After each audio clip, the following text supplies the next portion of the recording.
Antepartum hemorrhage kwa jina lingine inajulikana kama APH.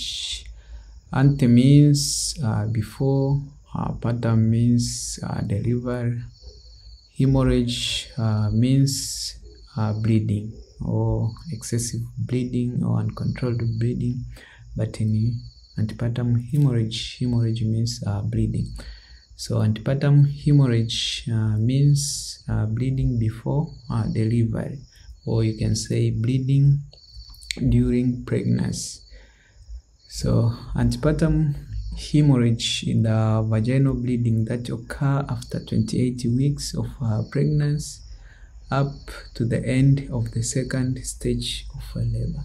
Sasa kwa kifupi ni kwamba bleeding yoyote ile ambayo mama ataipata kipindi ana ujauzito baada ya wiki 28 mpaka mwisho wa second stage of labor, hiyo ndo tunaitem kama antepartum hemorrhage. Differ from postpartum hemorrhage tuliona ni baada ya kujifungua, lakini antepartum ina maana ni before delivery. Causes of APH. The causes of antepartum hemorrhage. So we have abruptio placenta. Abruptio means detach suddenly. So abruptio placenta means the placenta detach. So it's area separation of a normal implanted placenta, meaning kwamba placenta ilitakiwa, of course kuna kutokea na detachment ya placenta ambao mwisho wa siku inaweza kapelekea yote hiyo APH. Then we have placenta previa. Placenta means placenta previous. Previa means obstruction or located in front of something else. So placenta previa means placenta is located in lower segment of uterus. So implantation of the placenta to the lower segment of uterus, which may lead partial or complete covering cervix. That is what we call placenta previa. Then we have vasa previa. Vasa means vessel, and previa is the obstruction or located in front of something else. So vasa previa means a vessel is located, of course, especially fetal blood vessel, umbilical, it's located in front of something else. So fetal vessel cross the cervix and may rupture by spontaneous rupture of membrane, which may lead leakage of blood, especially fetal blood. Kwa hiyo vasa previa ina maana kwamba ile umbilical cord imekuwa surrounded at the end, imekuja kucross katika cervix.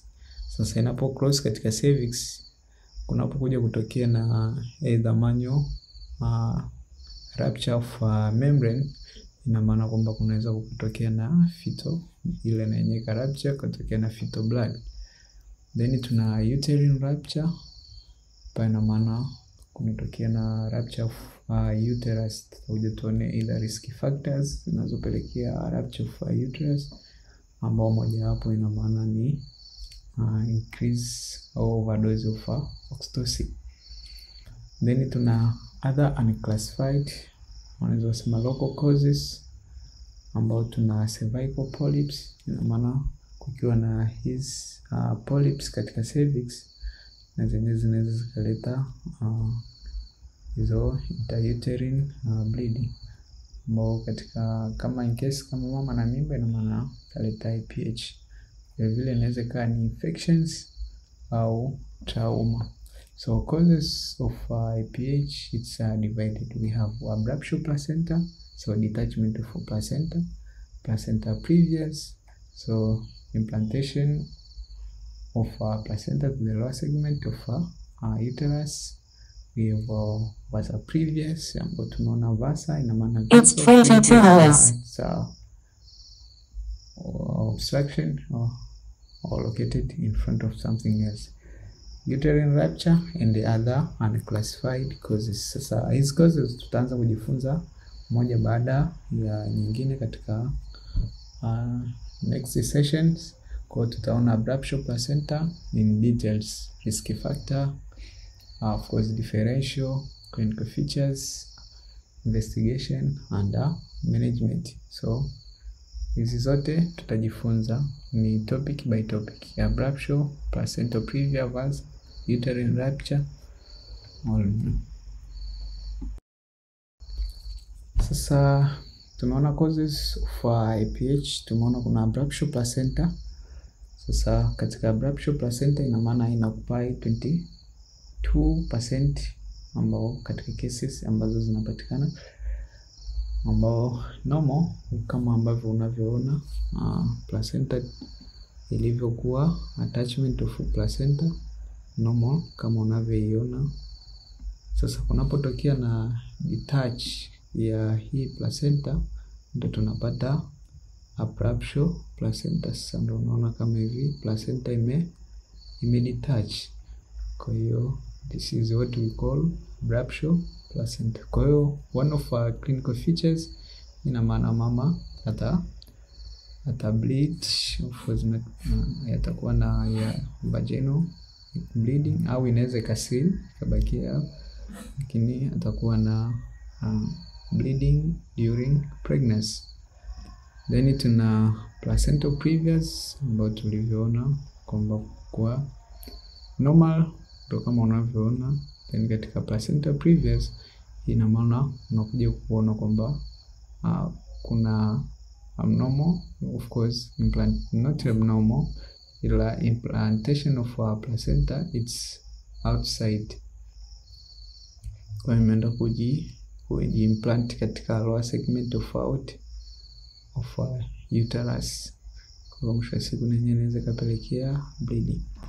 Then tunaona kuna vasa previous ambao ni rare, normal kama unavyoona, implantation of placenta of course already we talk.